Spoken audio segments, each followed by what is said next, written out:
కానీ కేసీఆర్ ముఖ్యమంత్రి అయినాక ఏమైంది? కేసీఆర్ గారు మాట్లాడిన మాటలు సిగ్గనిపిస్తుంది. తెలంగాణ ప్రజలు కూడా నమ్ముతారేమనుకుంటుడు. నీ మోసం మాటలు ఎవరు నమ్మరు. ఇవాళ పాలమూరు గురించి మాట్లాడాడు కేసీఆర్ గారు. మిమ్మల్ని ఒకటి మాజీ ముఖ్యమంత్రిగా నిన్ను మాజీ ముఖ్యమంత్రిగా నువ్వు ఉన్నప్పుడు, ఎంపీగా ఉన్నప్పుడు మొదలు మహబూబ్ నగర్ ప్రజలు, పాలమూరు ప్రజలు నిన్ను ఎంపీగా గెలిపించి పంపించారు. నువ్వు రాజకీయంగా సమాధి అయిపోయేటోనివి. నీ రాజకీయ చరిత్రను ముగించే టైంలో కరీంనగర్ ప్రజలు ఎంపీగా నిలబడ్డప్పుడు నిన్ను ఓడగొడతారు అనుకునే సమయంలో మహబూబ్ నగర్ పోయావు. నువ్వు ఏదైతే పాలమూరు గురించి మాట్లాడావో ఆ ప్రజలే నిన్ను ఆదుకున్నారు. ఎందుకంటే కరీంనగర్లో నిన్ను ఓడగొట్టే పరిస్థితి వచ్చింది. వచ్చినాక వెంటనే నువ్వు పాలమూరు మహబూబ్ నగర్ పోయావు. మహబూబ్ నగర్లో ఎంపీగా పోటీ చేశావు. అక్కడి ప్రజలు నీకు ఓట్లేసి గెలిపించారు. అంటే నీకు రాజకీయ భిక్ష పెట్టారు మహబూబ్ నగర్ ప్రజలు. పెడితే ఏం చేశావు నువ్వు? ఆ రోజు పాలమూరుకి ఏం చేశావు నువ్వు ఎంపీగా ఉన్నప్పుడే కదా. మరి పాలమూరు గురించి ఏం చేశావో అది చెప్పాలి ప్రజలకు. నువ్వు ఏం పీకావు ఆ రోజు? రంగారెడ్డికి కానీ పాలమూరుకి కానీ ఏం పీకావో చెప్పు. మనప్పుడు కేంద్ర జలవనరుల మరి ఆ యొక్క కేంద్ర జలవనరుల శాఖ వాళ్లకు, అధికారులకు నువ్వు ఏమేమి నివేదికలు ఇచ్చావో చెప్పుడు. పార్లమెంట్లో పోయి ఏం మాట్లాడావో చెప్పు. నువ్వు అది చెప్పకుండా మా కాంగ్రెస్ ప్రభుత్వం మీద ఆరోపణలు చేయడము, కాంగ్రెస్ ప్రభుత్వాన్ని మా ముఖ్యమంత్రి గారి మీద నిందలు మోపడము సిగ్గనిపించదా నీకు? ఆ తర్వాత ఎంపీ అయిన తర్వాత నిన్ను ఎంపీ గెలిపించింది ఎందుకు అక్కడ పాలమూరు ప్రజలు? నువ్వు మా గురించి పార్లమెంట్లో మాట్లాడతావు, మా గురించి కేంద్ర జలవనరుల శాఖ వాళ్ళతో కొట్లాడతావు, మాకు న్యాయం జరుగుతుంది, మాకు నీళ్ళు వస్తాయి, నిధులు వస్తాయి అని నీ కోట్లేస్తే ఒక్కనాడు నువ్వు పార్లమెంట్లో మాట్లాడలే, ఒక్కనాడు అధికారులతో మాట్లాడలే, ఒక్కనాడు నువ్వు అధికారులతో మాట్లాడలేదు.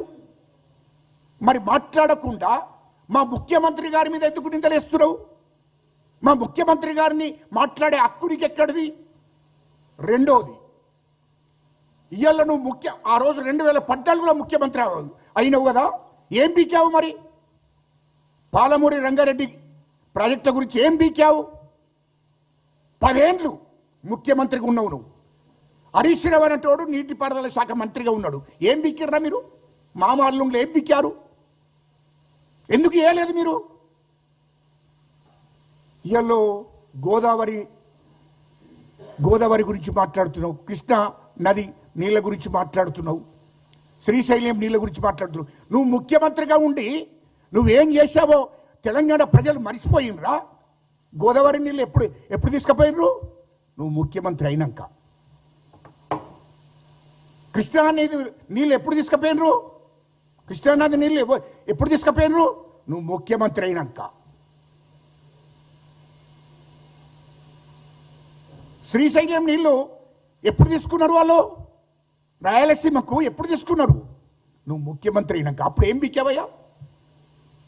జగన్మోహన్ రెడ్డితోని, మాజీ ముఖ్యమంత్రి గారు జగన్మోహన్ రెడ్డి గారితో చేతులు కలిపి చిటాపటలు వేసుకొని తిరిగి నీ ఇంటికి స్వాగతించి మాజీ ముఖ్యమంత్రి జగన్మోహన్ రెడ్డి గారు నీవు ఇంటికి ఆహ్వానించి అలాయి బలాయి తీసుకొని అల్లుకొని పర్సనల్గా రూములో కూర్చుని మాట్లాడుకొని భోజనాలు చేసి నీవు గోదావరి నీళ్లను వదిలేశావు, కృష్ణా నీళ్లను వదిలేశావు. ఇటు రోజమ్మ ఇంటికి పోయి రాయలసీమను రత్నాలసీమ చేస్తానని చెప్పింది ఏ గాడిది కొడుకయా? ఏముండ కొడుకయా చెప్పింది? లఫంగి నా కొడుకులారా, తెలంగాణ ప్రజలను ఇంకా మభ్యపెట్టి మోసం చేయాలని చూస్తున్నారా? ఇది కరెక్ట్ కాదు. రాయలసీమను రత్నసీమ చేస్తాననేది నువ్వు కాదా? ఇది వాస్తవం కాదా? రాయలసీమకు నీళ్ళు ఇచ్చింది ఎవరు? శ్రీశైలం నుంచి నీళ్లు తీసుకుపోయింది ఎవరు? ఇచ్చింది ఎవరు? నీ ప్రేమ నాయకుడు జగన్మోహన్ రెడ్డి చెప్తే రాయలసీమకు నీళ్లు పంపించావు శ్రీశైలం నుంచి. అప్పుడు పాలమూరు గురించి నీకు గుర్తుకు రాలేదా? మహబూబ్ నగర్ జిల్లా ప్రజల గురించి నీకు గుర్తుకు రాలేదా? ఇవన్నీ మోసం చేసింది ఎవరు? రోజమ్మ ఇంటికి పోయి నాటుకోడి చికెన్ తిన్నది ఎవరు? ఆమెతోని అమ్మా రాయలసీమను రత్నాలసీమ చేస్తారని చెప్పింది ఎవరు? నువ్వు కాదా? ఇవన్నిటినీ నీకు గుర్తు చేస్తున్నా. అంటే తెలంగాణ ప్రజలు మర్చిపోయినరు అని అనుకుంటున్నావు. తెలంగాణ ప్రజలు మర్చిపోయిందని చెప్పి మోసం మాటలు మాట్లాడుతున్నావు. అది కరెక్ట్ కాదు. ఇలా మా ముఖ్యమంత్రి గారి మీద అబండాలు మోపుతున్నావు, మా ప్రభుత్వం మీద అబండాలు మోపుతున్నావు. కాళేశ్వరం ప్రాజెక్టులో ఏం చేసినో తెలియదా? అవిటి మరిసిపోయి మాట్లాడుతున్నావు. కాళేశ్వరం ప్రాజెక్టులో 1,00,000 కోట్లు మింగావు. తెలంగాణ ప్రజల రక్తాన్ని రాజావు. ప్రభుత్వ ఖజానాను ఖాళీ చేశావు. ఇది వాస్తవం కాదా? ఇది వాస్తవం కాదా? నువ్వు అందుకోసమే తిహార్ జైలుకు ఒక తప్పదు నువ్వు అనుకుంటున్నావు. మళ్ళీ ఏదో తెలంగాణ ప్రజలకు గారడి చేద్దాం తెలంగాణ ప్రజలను అనుకుంటున్నావు. తెలంగాణ ప్రజలకు నీ చరిత్ర నీ మొత్తం తెలుసు. నువ్వు దుబాయ్ ఫైలో చేసినప్పటి నుండి 2023 దాకా నీ చరిత్ర మొత్తం తెలుసు అంటున్నా. ఇయ్యలో ఇష్టం వచ్చినట్టు అల్లుడు ఆడ హరీష్ రావు అంటాడు. హరీష్ రావు అంటాడు నువ్వు నీటిపారుదల శాఖ మంత్రిగా ఉండి నువ్వు ఏం బీకినమయ్యా? ఆ రోజు గోదావరి నీళ్ళని తీసుకపోతే ఏం చేసినావు? కృష్ణానది నీళ్ళని తీసుకపోతే ఏం చేశావు? శ్రీశైలం నీళ్లను రాయలసీమకు తీసుకపోతే ఏం చేశావో చెప్పు అంటున్నా. ఇవాళ నీతులు మాట్లాడుతున్నా మీ కుటుంబం. దీనికి ప్రజలకు జవాబు చెప్పాలి.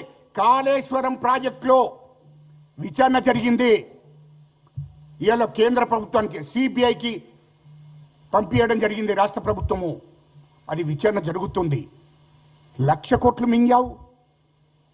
రాష్ట్రాన్ని ఖాళీ చేసి